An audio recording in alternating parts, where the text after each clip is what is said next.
Hey, what is going on, guys? Welcome back to the channel. In today's video, I'm going to be giving you guys my full UFC 291 main card predictions. I was going to do a full card predictions, and I have all of them done. I already recorded a video for that, but I decided not to post it because I didn't feel like it was get any views, and it was going to take a long time to edit. The video is almost 50 minutes long. Not a lot of people are willing to watch a 50-minute video the day before a fight, so I'm just going to do a main card predictions, but let's get right into it. Kevin Holland versus Michael Chiesa. I'm very excited for this fight, guys. I'm very, very excited for this fight. And, you know, Michael Chiesa, he's kind of terrible on the feet. I'm going to be honest. Let's get right to the point. Michael Chiesa sucks on the feet, but Kevin Holland, let's get into him. Kevin Holland is the most overrated fighter on the UFC roster. This guy is actually legitimately terrible. Kevin Holland is the most overrated fighter on the UFC roster. I need to say it 2 times just to really get the point across. Kevin Holland is absolutely terrible. Who's his best win? Santiago Ponzinibbio at like 38 years old? Alex Cowboy Oliveira? Let's be real here for a second. His best win is Johan Buckley. His best win is Buckley, dude. Come on, man. And that was all the way back in 2020. That was 3 years ago, Kevin Holland doesn't have a single good win on his resume. He's essentially just overrated because he has a big mouth. I mean, that's his name, Big Mouth. He's kind of got all this notoriety because he gets beat up in fights and he has a big mouth. He'll talk a lot of crap. He'll get into little backstage brawls with Jorge Masvidal and such, or Hamza Chimaev. But at the end of the day, Hamza Chimaev brutally mauled him in that fight. What are we gonna do? Are we gonna elevate Kevin Holland off of stuffing a couple takedowns from Hamza Chimaev before getting brutally submitted like 30 seconds later? Are we going to elevate him off of getting brutally, just dominated by Wonderboy Thompson? There's nothing you can really use throughout his entire career to elevate him, other than he has a good chin. I won't deny that. He's very, very, very tough. But at the end of the day, he's not good anywhere. He's really not good anywhere. He's so overrated. The guy, he literally, he's a decision merchant. So he has a little bit of submission game. He has a little bit of a KO game, but he's literally a decision merchant when it comes to fighting guys his level. At the end of the day, though, Michael Chiesa is not that good of a fighter. Even on the ground, he's shown grappling deficiency defensively. I could see him getting some takedowns in this fight. Kevin Holland just had very overrated takedown defense. But at the end of the day, what I think is going to happen is Kevin Holland's going to hurt Michael Chiesa in the first round. He's going to hurt him in the second round. Or maybe he doesn't hurt him in the first round, but I know he's going to hurt him in the second round. And I think he's going to hurt him in the third round. He's going to put Michael Chiesa down. And Michael Chiesa is maybe going to shoot in on the desperation takedown. And I think he's going to get Darce choked or guillotined in this third round. So I'm going Kevin Holland for my official prediction via third round submission. Moving up the card, Tony Ferguson versus Bobby Green. My prediction is going to shock a lot of you. I'm actually going to go Tony Ferguson in this fight via unanimous decision, 29-28, or maybe even 29-27. What I think is going to happen is Bobby Green's going to win the first round, and he's going to win it very clearly. It's not going to be at all kind of controversial. The first round is going to go to Bobby Green very clearly. But I think what's going to happen is all the momentum is going to be in Bobby Green's favor going into the second round. And Kevin Holland's going to hit him with a big elbow or a big shot of some sort. I mean, we saw him drop Justin Gaethje. Pretty much had. I mean, if that Justin Gaethje was literally saved by the bell. I know Tony Ferguson lost that fight brutally, but Justin Gaethje was legitimately saved by the bell in their fight. And he also was able to drop Michael Chandler. I think he's going to be able to drop Bobby Green. Or not drop Bobby Green, but I think he's going to be able to hurt Bobby Green. And Bobby Green does have a really good chin, but I think he's going to hit him with something big, and it's going to affect Bobby Green. Bobby Green, like I said, he has a very good chin. He's not really known for getting finished, but it's going to affect him. He's getting up there in age. He came off a huge KO loss against Drew Dober, but Drew Dober's got massive power, way more power than Tony Ferguson's ever had. And then he fought, he fought Jared Gordon, and Jared Gordon honestly didn't deserve that fight, other than the fact that he got a win over Paddy Pimblett and was robbed. So the UFC was kind of like, hey, we know it was a robbery. Here's a good contender for you. And they gave him Bobby Green just to kind of reward him for losing losing the decision. But everyone knows he beat Paddy Pimblett that night at UFC 282. But anyways, I think that what's going to happen is Tony Ferguson's, Bobby Green's going to build up so much confidence. He's going to get so confident in himself. He's going to get into that rhythm. And Tony Ferguson's not going to go up. He's going to hit him with some sort of big elbow as he steps in. It's going to cut Bobby Green open, maybe over the eye. All the momentum's going to shift in Tony Ferguson's favor, and he's literally going to chew him up in the second round. And then in the third round, Bobby Green's going to basically be done. And Tony Ferguson's just going to 10-8 him with strikes on the feet, elbowing him nonstop. it's going to be one of those situations where the entire time the commentary's screaming, and it's just going to be Tony Ferguson swarming him with unlimited cardio and volume in the third round, in my opinion. And he's going to win. He's going to lose the first round, but he's going to win the second round 10-9. He's going to win the third round 10-8. I could be wrong. Tony Ferguson could get brutally knocked out in the first minute of this fight, but I'm not confident in Bobby Green's power, so I'm going to go Tony Ferguson in this fight via unanimous decision. Moving up the card, we have Stephen Wonderboy Thompson taking on Michel Pereira. And in this fight, guys, I'm going to go Stephen Wonderboy Thompson, and I'm going to go by a 30-26 decision. I think he's going to win the first round 10-9, but it's going to be like really nothing. Essentially nothing happens. I think the first round of this fight is going to look similar to the first round of Cyril Gane versus Tai Tuivasa, where essentially nothing happens. You know, Michel Pereira tries to stay technical, he tries to stay good, but Stephen Thompson just kind of moves out of the way of shots. He just kind of does his thing, gets in his rhythm. And in the second round, I think he's going to start to chew him. He's going to start to get him with some shots. Stephen Thompson's going to start landing those shots on Michel Pereira's chin and on his body, his legs, all that kind of stuff.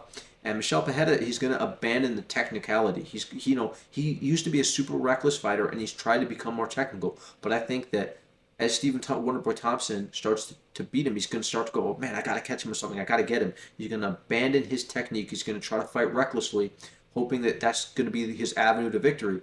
And I think that Stephen Wonderboy Thompson is going to be well-versed to defend that. He's going to be, very mindful and cautious of that, but he's going to keep counter-striking him, keep touching him, and eventually he's going to start breaking him. He's going to land some hard body kicks. This is in elevation. I think that's definitely going to play a factor into Michel Pereira's cardio. I think he's going to gas out. He's going to get reckless. He's going to get even more gassed out. He's going to be frustrated, which makes you even more gassed out. And then, like I said, you get punched and kicked to the head. It makes it even worse. I spar a lot. I do Muay Thai sparring almost every single day, and when you're gassed out and then you get kicked and punched, even if it's a jab that doesn't do that much damage, just the fact of getting hit while you're gassed, it just makes you even more gassed. And especially at elevation, I think Michel Pereira is going to get brutalized in the third round. It's going to be a 10-8, and I think I'm going Stephen Thompson via 30-26 decision. Like I said, 10-9 first two rounds, third round 10-8. He's going to be on the verge of stopping him in the third round, in my opinion. Literally on the verge of stopping him, if not a TKO in the third round.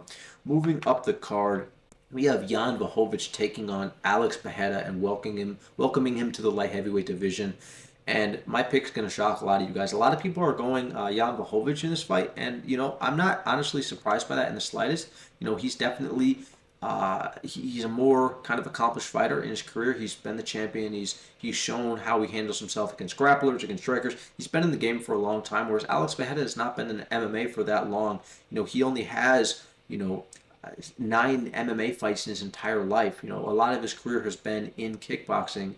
And even though he has wins over Israel Adesanya and Sean Strickland, he's still very good. Alex Pereira, I don't want people to underestimate him at all, but Jan Blachowicz is clearly the more accomplished, more decorated fighter. He's definitely, at least in MMA, and he's kind of proved himself a lot more. Whereas Alex Pereira, there's a lot of unknowns. Can Alex Pereira stuff double legs? And I understand people are talking about the takedown defense of Alex Pereira. At the end of the day, he wasn't really getting taken down by double legs by Israel Adesanya. Israel Adesanya did not get a single takedown in that fight when he shot one. But he was able to get that trip. So, Israel Adesanya was able to take Alex Pereira down in the third round because Alex Pereira took Israel Adesanya down in the end of the second round, and Alex Pereira completely won that round.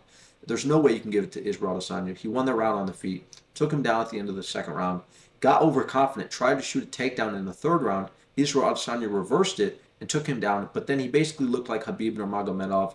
Alex Pereira was not able to get up to his feet, break the wrist control, do anything like that. Israel Adesanya looked phenomenal. Against Alex Pereira on the ground, so it's not really that accomplishing, but he looked very good. He looked like Khabib Nurmagomedov, on the ground with Alex Pereira, and he was controlling him very easily. But at the end of the day, Alex Pereira was not getting taken down by any of the double legs. Like in the clinch, he didn't get taken down a single time. People forget that. They keep remembering Israel Adesanya just taking down Alex Pereira at will. He only got a single takedown in the entire fight, and it was initiated by a terrible trip attempt by Alex Pereira. I don't think Alex Pereira is going to make that same mistake. I don't believe that he's going to be able to stuff the takedowns of Jan Blachowicz, as well as he was able to stuff the takedowns of Israel Adesanya, because Blachowicz is not only bigger, stronger, he's a lot better of a grappler than Israel Adesanya, but at the end of the day, I think that We all know that Jan Blachowicz has a deficiency in blocking the left hook. We saw it exposed against Glover Teixeira. We've seen it exposed against Thiago Santos, where he got brutally slept.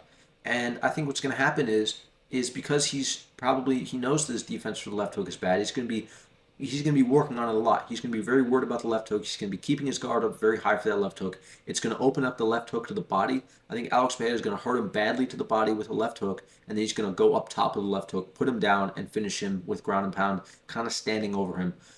So I'm going Alex Pereira via second round TKO. Kind of surprising. Moving up the card and the main event, we have Justin Gaethje versus Dustin Porier 2 for the shitty, terrible, cringy BMF title. I don't like this. The BMF title is so corny. But you guys already saw my pick. I'm not going to get too in-depth on this, but I think Justin Gaethje is going to finish this fight via fourth round TKO. I made a full prediction in my last video on this channel. And I really believe in Justin Gaethje in this fight. You know, I'm not going to be terribly confident, like, oh, he's for sure going to get it done, but I am confident. I think he's going to get this one done. Michael Chandler actually agrees with me on this, and he made a video on it. Michael Chandler, go check out his videos. He's made phenomenal videos recently, but I am going Justin Gaethje via fourth round TKO. I could see it go the other way around. I could see Dustin Poirier second round TKO. Like I said, I'm not terribly confident in this pick. I'm not terribly confident in a lot of the picks for this entire card.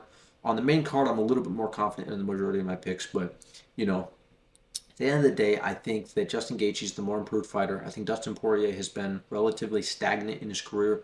He's been kind of inactive. He doesn't fight too often, and he's just, you know, the guy, he doesn't really look like he has title aspirations in his mind. He kind of looks like he just wants to do big money fights at this point and put on shows, but he doesn't want to take on the hardest guy. He doesn't want to take on the toughest task and work his way, do the long road up to the title, fight it doesn't look like he wants to, go out there and take the tough fights, like Beneil Dariush and Arman Tsarukyan. He doesn't want those fights, and I don't think Justin Gaethje does either, but at the end of the day, I think Dustin Poirier has kind of looked past title, he looked past the title, and he just kind of wants to make as much money as possible in the biggest, most exciting fights for the rest of his career before he retires. He's 34 years old, and he's not talking about retirement right now, but Justin Gaethje is talking about retirement, and if Justin Gaethje loses this fight, he could retire in the cage, so very sad to see.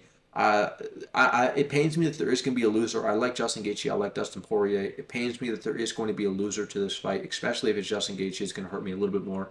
And it's going to pain me if Justin Gaethje loses because I absolutely hate when fighters retire. It's very painful. It's very sad when fighters retire, and I don't want to see it happen. But, it pains me that there is going to be a loser to this fight. But it's for the BMF title, which is terrible. I hope Justin Gaethje, if he wins, or Dustin Poirier, if he wins, throws the belt to the ground whenever the guy because Dana White's on vacation right now, so he's not going to be at the event. But I hope whoever wins, they just throw the belt to the ground and say, I don't want that shit. You know what I mean? So those are my official predictions for UFC 291's main card. Let me know what you guys think down below, and I will see you guys Saturday night.